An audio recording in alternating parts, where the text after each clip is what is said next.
ఓం నమః శివాయ. పెళ్లి రోజు సందర్భంగా శ్రీ పుణ్యలింగేశ్వర స్వామి అనుగ్రహం పొందేందుకు హైదరాబాద్ సరూర్ నగర్ నుండి అమ్మా నాన్న అనాథ ఆశ్రమానికి విచ్చేసిన యాదగిరి సరస్వతీ దంపతులు, వారి కుటుంబ సభ్యులు నిర్భాగ్యులకు అండగా నిలిచారు.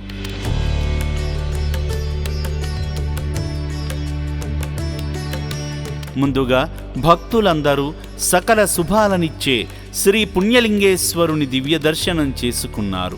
పూజా కార్యక్రమంలో భాగంగా అర్చకులు వారి కుటుంబ సభ్యుల పేర్లపై గోత్రనామాలతో అర్చనలు చేసి ఆశీర్వచనాలు అందించారు.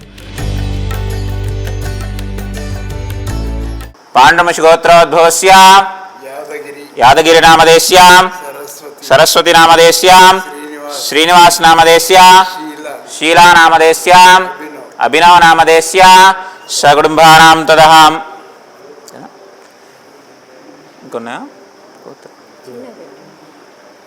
శ్రీమాన్ శ్రీమదం గోత్రోద్భవస్య సకుటుంబానాం సబాంధవానాం సకలక్షేమస్థైర్యధైర్యవీర్య విజయాభయాైరారోగ్యైశ్వర్యాభివృద్ధి సిద్ధ్యర్థం ధర్మార్థ కామ్య మోక్ష చతుర్విధ ఫల పురుషార్థ సిద్ధ్యర్థం ఇష్టకామ్యార్థ సిద్ధ్యర్థం.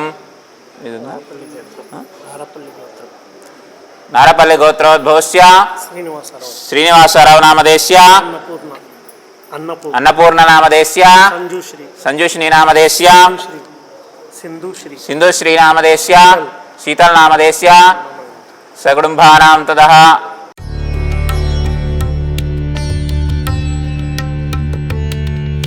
అత్యంత పవిత్రమైన శివనామస్మరణ చేస్తూ స్వామికి స్వయంగా అభిషేకం చేసి ఆదిదేవుని అనుగ్రహానికి పాత్రులయ్యారు. అర్చకుల ఆశీస్సులు తీసుకుని అనాథుల అన్నదానం కోసం ఏర్పాటు చేసిన హుండీలో కానుకలను సమర్పించి పుణ్యఫలాలు పొందారు. అనంతరం ఆలయ ప్రాంగణంలో జరుగుతున్న హోమంలో పాల్గొని మొక్కులు తీర్చుకున్నారు.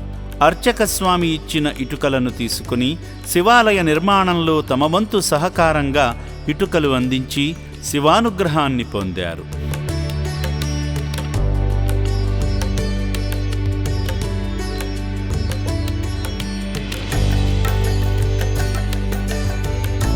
సేవా మార్గంలో భాగంగా సేవామూర్తి జి శ్రీనివాస్ గారి తల్లిదండ్రులు యాదగిరి సరస్వతీ గార్ల పెళ్లి రోజును పురస్కరించుకుని, అదేవిధంగా వారి కుమారుడు చిరంజీవి అభినవ్ పుట్టినరోజు సందర్భంగా శివయ్య చెంత జీవిస్తున్న శివపుత్రుల అన్నదానం నిమిత్తం శక్తి కొలదీ సాయం చేసి మానవ సేవే మాధవ సేవ అని చాటారు.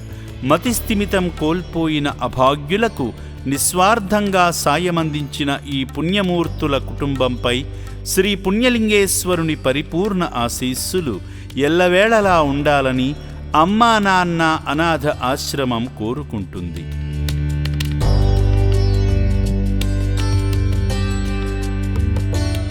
ఇది థర్డ్ టైం, మూడవసారి వచ్చాము. ఫస్ట్ టైం వచ్చినప్పుడు అక్కడ అది హాస్టల్ అయింది, సెకండ్ టైం హాస్పిటల్ చూసాము, థర్డ్ టైం దేవస్థానం చూసాము. ఈ దేవస్థానం హోమము పూజలు చాలా బ్రహ్మాండంగా జరిగాయి. నేను కాశీకి పోయినా అక్కడికంటే కూడా నాకు మంచిగా అనిపించింది. ఇక్కడ నాకు చాలా మంచిగా అయింది. ఇంకొకటి మేమందరం కలిసి మళ్ళీ నా యొక్క 50 సంవత్సరాల మ్యారేజ్ డే ఇవ్వాల. నా మనమంది బర్త్డే ఈ 18th మే సండే. ఆ రెండుటి కారణంగా ఇవాళ వచ్చి భగవంతుని దర్శించుకొని ఆ భగవంతునికి ప్రసాదం తీసుకొని మా యొక్క అమూల్యమైన ప్రార్థన చేసుకొని పోదామని వచ్చినాం. చాలా ఆనందంగా ఉంది. మళ్ళీ ఆ భగవంతుడు సమయం ఇస్తే మళ్ళీ నేను రావాలని కోరుకుంటున్నాను. సేవామూర్తుల సాయంతో అమ్మా నాన్న అనాథ ఆశ్రమంలో రోజుకు 3 పూటల 1800 మంది మానసిక వికలాంగులకు ఉదయం అల్పాహారంతో పాటు మధ్యాహ్నము రాత్రి సమయాలలో నాణ్యమైన బియ్యంతో పాటు కూరగాయలను శుభ్రంగా కడిగి రుచికరంగా వండి అనాథులకు పెట్టడం జరుగుతుంది. అభాగ్యుల సంరక్షణ కోసం ఆశ్రమ యాజమాన్యం ప్రత్యేక శ్రద్ధ వహిస్తుంటారు. అభాగ్యుల వైద్యశాలలో వైద్యులు అనాథులకు ప్రతిరోజు వైద్య సేవలు అందిస్తూ ఆరోగ్యాన్ని మెరుగుపరుస్తున్నారు. మానవదేవుళ్లారా, ఇప్పటి వరకు ఈ పుణ్యప్రదేశానికి రాలేని భక్తులు కుటుంబ సమేతంగా వచ్చి అద్భుతమైన ఆధ్యాత్మికానుభూతిని, సేవానుభూతిని పొంది నా అంటూ ఎవరూ లేని ఈ అభాగ్యుల మనుగడ కోసం నిత్యావసర సరుకులు, వైద్యానికి సంబంధించిన మందులు, పాత బట్టలను వితరణ చేసి ఆదిదేవుని అనుగ్రహంతో మీ జీవితంలో ఉన్నత స్థితికి చేరుకోండి.